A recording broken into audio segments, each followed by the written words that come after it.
नमस्कार दोस्तों। Welcome back to judiciary gold. देखिए, आप सबको पता है कि नोटिफिकेशन आ चुका है यूपी पीसीएसजे का। 303 सीटें नोटिफाई कर दी गई हैं एग्जामिनेशन के लिए। एप्लीकेशन फॉर्म्स भरने का प्रोसेस भी स्टार्ट हो चुका है। एग्जामिनेशन की डेट क्या होगी, कब तक एग्जाम हो सकता है, तो इसके बारे में ऐसा समझे हम, क्योंकि जनवरी तक आपकी 10 जनवरी तक लास्ट डेट है एग्जामिनेशन फॉर्म फिल करने की। तो उससे 50-60 डेज हम और लगा लें। ये मान के चले आपकी होली के आसपास, होली से पहले या फिर होली के बाद एग्जामिनेशन होने का पूरा चांसेस है। तो अभी से आप ये समझे मोटा मोटा आपके पास ऑलमोस्ट 3 महीने हैं प्री के लिए प्रिपेयर होने के लिए। तो क्या स्ट्रैटेजी आपको रखनी चाहिए प्री में, किस तरीके से आपको सब्जेक्ट्स को पढ़ना चाहिए, किस सब्जेक्ट पे कितना फोकस करना चाहिए, यही सारी बातें हम आज आपके साथ करने वाले हैं। तो देखिए, स्टार्ट करते हैं सबसे पहले हर एग्जाम में आए हुए क्वेश्चन पेपर के साथ। तो प्रीवियस ईयर क्वेश्चन पेपर्स को देखते हैं। पहले सबसे पहले बात करते हैं हम 2018 के प्री के पेपर की। लॉ की मैं बात कर रहा हूं यहाँ पे। जीएस के लिए हमने एक अलग वीडियो बना रखा है, आप उसको देखें। उसमें एनालिसिस पूरा किया गया है, जीएस कैसे प्रिपेयर करनी चाहिए। और इसके साथ साथ हम कट ऑफ की भी बात करेंगे आपके साथ, दोनों की कंबाइन कट ऑफ क्या होगी। तो आइए स्टार्ट करते हैं 2018 के प्रीलिम्स पेपर से। लॉ की बात कर रहा हूं मैं, कितने क्वेश्चन कौन से एरिया से आए थे इसको देखिए आप। यहां से आप इजीली समझ सकते हैं कि कॉन्स्टिट्यूशन से 17 क्वेश्चन आए थे, 17 क्वेश्चन आए थे कॉन्स्टिट्यूशन से। आईपीसी से 11 क्वेश्चन आए थे 2018 के प्रीलिम्स में। सीपीसी से 19 क्वेश्चन आए थे। कॉन्ट्रैक्ट से भी 16 क्वेश्चन, सीआरपीसी से 15 क्वेश्चंस, इंडियन एविडेंस एक्ट से 15, जुरिस्प्रूडेंस से 15, इंटरनेशनल ऑर्गेनाइजेशन से 15, टीपीए से 15 एंड करंट इंटरनेशनल अफेयर्स से 11 क्वेश्चंस। देखिए, आपको परसेंटेज ऑफ क्वेश्चंस तो दिखाई दे ही रहे होंगे, साथ साथ इतने टोटल क्वेश्चन आए हैं। अब इससे ये पता चलता है, अगर इसके साथ हम प्रीवियस ईयर के पेपर्स को भी और एक साथ कंबाइन करके देखें, तो जब आप 2013 एंड 15 का ट्रेंड देखते हैं, तो नंबर ऑफ क्वेश्चंस जो है वो इक्वली डिवाइडेड हुआ करते थे। 2016 में एंड 2018 में जो पेपर आया, इसमें नंबर ऑफ क्वेश्चंस वेरी करते हैं, यानी किसी सब्जेक्ट में ज्यादा हो सकते हैं, किसी सब्जेक्ट में कम हो सकते हैं। अदरवाइज इससे पहले आप देखते थे कि 10 अगर 10 टोटल सब्जेक्ट्स हैं तो इन सब में 15-15 क्वेश्चंस इक्वली डिवाइडेड हुआ करते थे।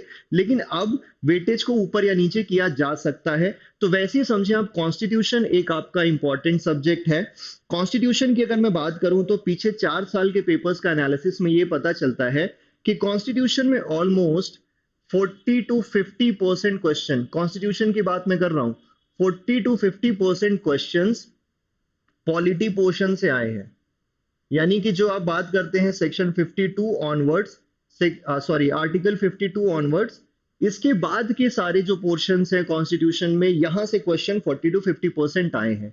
इसके अलावा अगर मैं बात करूं आपके फंडामेंटल राइट्स के बारे में, डीपीएसपी से, कोर्ट्स के रेड जुरिस्डिक्शन से, तो यहां से आपको ऑलमोस्ट 50% क्वेश्चन आए हैं। 50-60% यहां से क्वेश्चन आए हैं। इसमें इस पोर्शन में करंट अगर कोई जजमेंट आया है, रीसेंट जजमेंट आया है, वो भी बहुत इंपॉर्टेंट है। जैसे कि अभी एक ईडब्ल्यूएस का जजमेंट है, उसको बहुत अच्छे से पढ़ें। इसमें कितने माइनॉरिटी, कितने जजेस हैं जिन्होंने डिसेंडिंग ओपिनियन दिया, कितनी टोटल बेंच थी, कौन कौन से जजेस हैं जिन्होंने मेजॉरिटी ओपिनियन को ऑथर किया, ये सारी चीजें आपको ध्यान में होनी चाहिए। केस का नाम, उसका साइटेशन, क्या इशू था, किस चीज के बारे में डिस्कशन हुआ था। तो इस तरीके की जो रीसेंट चीजें हैं उनको बहुत ही अच्छे से पढ़ें और ध्यान से पढ़ें। फिर देखिए, आईपीसी की बात करूं अगर मैं, तो ज्यादातर क्वेश्चन यहाँ पे आईपीसी में इलस्ट्रेशन या एप्लीकेशन पे बेस्ड क्वेश्चंस थे, जो डायरेक्टली आपको सेक्शन की बेयर प्रोविजन को रीड करने से ही पता चल जाते हैं। तो सेक्शन के बेयर प्रोविजन को बहुत अच्छे से पढ़े, ध्यान से पढ़े। बेयर एक्ट की थॉरो रीडिंग जरूर करनी चाहिए आपने। आपको क्या स्ट्रैटेजी अपनानी चाहिए, अभी उसके बारे में भी बात जरूर करेंगे। अभी हम बात ये करते हैं कि किस तरीके के क्वेश्चन इस पर्टिकुलर पार्ट से आए हुए थे। देखिए, आईपीसी में मैंने अभी आपको बताया कि इलस्ट्रेशन बेस्ड क्वेश्चंस आए थे, तो उन पे जरूर आपको ध्यान देना है। फिर सीपीसी डायरेक्ट, इसमें प्रोविजन बेस्ड क्वेश्चंस थे, प्रोविजन, और इसमें लगभग 20-30% क्वेश्चन इसके एप्लीकेशन के ऊपर था। प्रैक्टिकल एप्लीकेशन के ऊपर सीपीसी में 20-30% क्वेश्चंस थे। तो अगर आप सीपीसी पढ़ रहे हैं तो बेयर एक्ट, बेयर प्रोविजन तो जरूर अच्छे से पढ़ना है, प्लस इसका एप्लीकेशन भी आप किसी टेक्स्ट बुक से, रेफरेंस बुक से जरूर पढ़ सकते हैं। सारे प्रोविजंस का नहीं, कुछ प्रोविजंस का, लेकिन जरूर से। जैसे डिक्री के बारे में है तो इसका प्रैक्टिकल एप्लीकेशन आपने जरूर पढ़ना है। एक्स पार्टी डिक्रीज के बारे में जरूर पढ़ना है आपने। एब्सेंस ऑफ पार्टी से क्या इफेक्ट पड़ता है ये जरूर पढ़ना है। इंटरलॉक्यूटरी ऑर्डर्स के बारे में जरूर पढ़ना है। ये सब कुछ पोर्शन है जहां से आप सब प्रैक्टिकल एप्लीकेशन से क्वेश्चंस आए हुए हैं, तो इनको अच्छे से पढ़ें, ध्यान से पढ़ें। कॉन्ट्रैक्ट की अगर मैं बात करूं तो देखिए कॉन्ट्रैक्ट में भी डायरेक्टली आपको प्रोविजन बेस्ड क्वेश्चंस थे। कुछ जो लैंडमार्क जजमेंट्स हैं उनके इलस्ट्रेशन पे बेस्ड क्वेश्चंस थे। तो लैंडमार्क जजमेंट्स को जो कॉन्ट्रैक्ट में है उनको बहुत अच्छे से समझे। कॉन्ट्रैक्ट में जो प्रोविजन आपका 75 तक है उसको, वहां से ज्यादातर क्वेश्चन है आपके, लगभग 80% क्वेश्चन आपके 1 to 75 के सेक्शंस के बीच में ही है। तो उस पे जरूर फोकस करके चलें, आप अच्छे से पढ़ें, बेयर प्रोविजन को भी पढ़ें, इलस्ट्रेशंस को भी पढ़ें, प्लस जो लैंडमार्क केसेस हैं कॉन्ट्रैक्ट में उनको बहुत अच्छे से पढ़ें, क्योंकि उन लैंडमार्क केसेस के बेसिस पे ही इलस्ट्रेशंस बना के क्वेश्चंस पूछे गए थे। उसी तरीके से सीआरपीसी की बात करूं, डायरेक्टली आप बेयर प्रोविजन को पढ़ें। बेयर प्रोविजन से आपको क्वेश्चन आए थे सीआरपीसी में। केस लॉस की कोई परेशानी लेने की जरूरत नहीं है। एक दो अगर कोई रीसेंट केस लॉ आपको मिलता है सीआरपीसी में तो उनके बारे में पढ़ लें। कोई जो लैंडमार्क केसेस हैं, हमने उसकी सीरीज भी निकाली थी, सीआरपीसी के लैंडमार्क केसेस भी आप देख सकते हैं। 10 से 15 केसेस से ज्यादा आपको पढ़ने की जरूरत नहीं है, इतने में आपका काम हो जाएगा। लेकिन हाँ, बेयर प्रोविजंस को बहुत अच्छे से पढ़ें, अदरवाइज सीआरपीसी में आपको दिक्कत हो सकती है।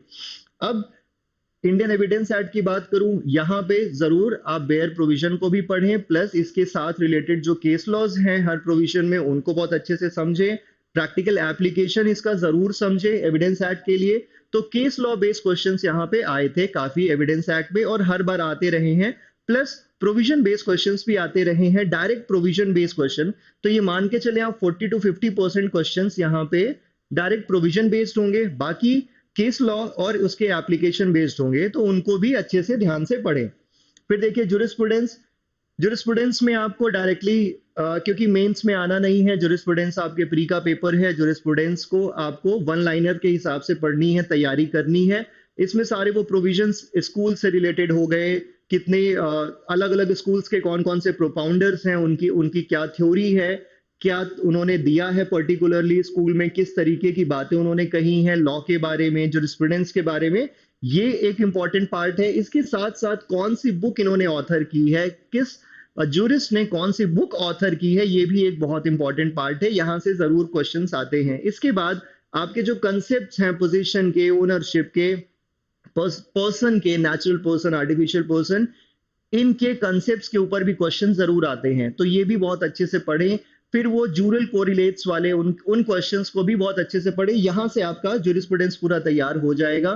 जुरिस्प्रूडेंस के लिए आप नोट्स बनाएं, नोट्स बना करके आप इजीली वन लाइनर के नोट्स बनाएं और इजीली आप ये पूरा पेपर कवर कर सकते हैं। तो जुरिस्प्रूडेंस को ऐसे आपको पढ़ना चाहिए। आईओ के लिए किसी गाइड को रेफर करें, कोई पर्टिकुलरली गाइड अगर आपको मिलती है आईओ के लिए तो वो ले लें, उससे नोट्स अपने बनाएं।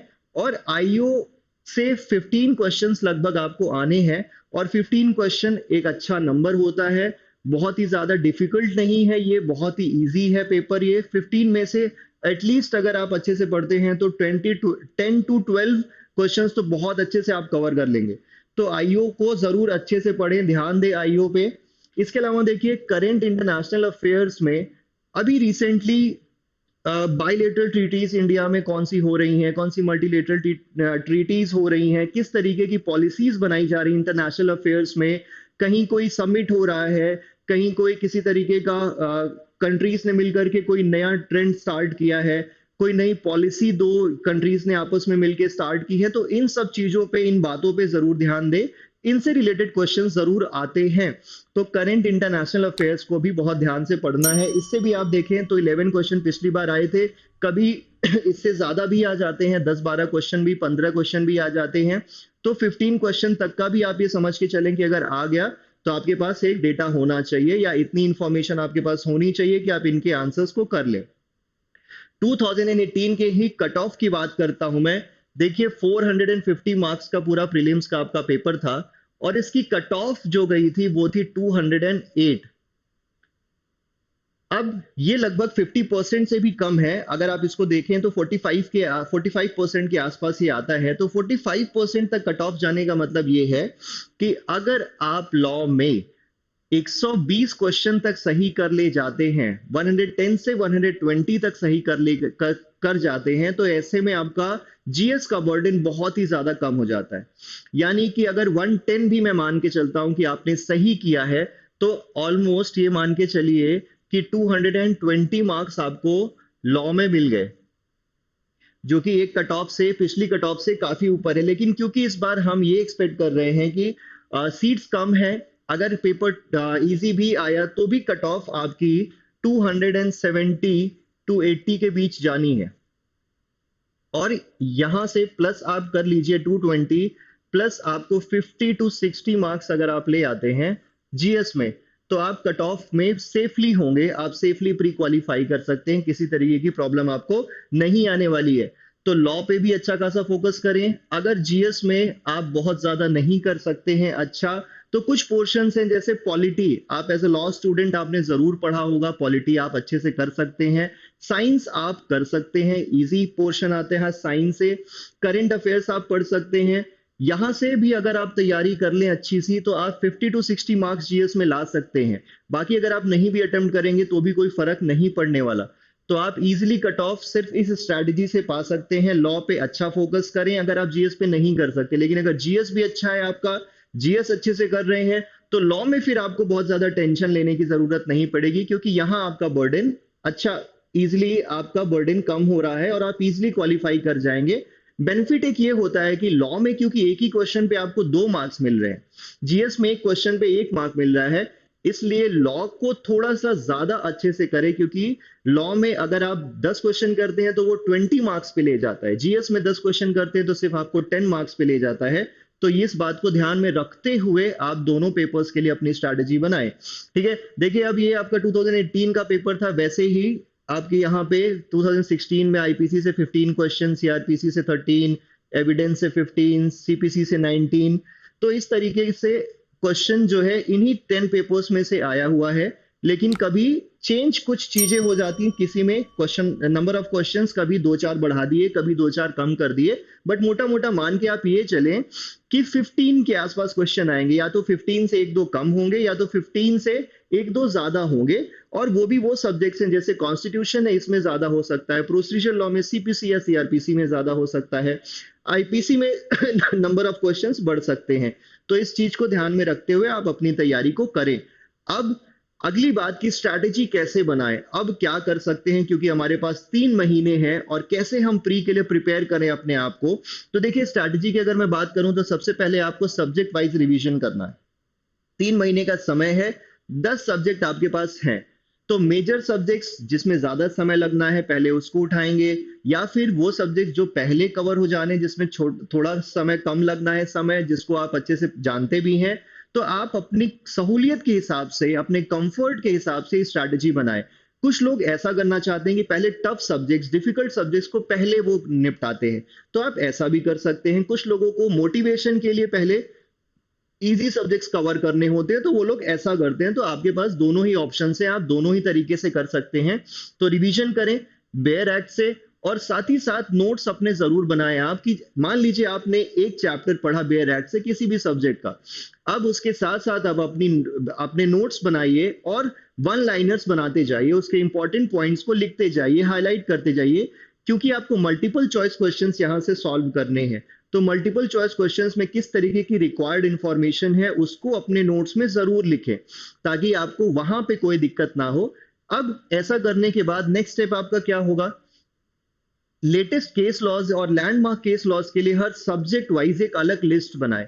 जब आप अपना एक पर्टिकुलर सब्जेक्ट की तैयारी कर लें, उसका रिवीजन आपका कंप्लीट हो जाए, लेट्स सपोज आपने आईपीसी की तैयारी कर ली, तो आईपीसी का रिवीजन करने के बाद आप कुछ अपने नोट्स में कुछ एडिशन और करें, जिसमें आप लैंडमार्क केसेस और रीसेंट केसेस जो इंपॉर्टेंट हैं, जैसे सपोज करिए कि कोई पर्टिकुलर पॉइंट पे, पर्टिकुलर सब्जेक्ट पे आईपीसी में से जहां पे फुल बेंच बनी है सुप्रीम कोर्ट की, या फिर कॉन्स्टिट्यूशनल बेंच बनी है सुप्रीम कोर्ट की, जहां पे या फिर किसी प्रोविजन की कॉन्स्टिट्यूशनल वैलिडिटी को चेक किया गया है, ऐसे केस लॉस को जरूर लिखें अगर वो रिसेंट है तो, और बाकी वो लैंडमार्क जितने भी केसेस हैं उनको जरूर लिखना है, वहां से आपके क्वेश्चन अगर आए तो आपको डिफिकल्टी नहीं होगी।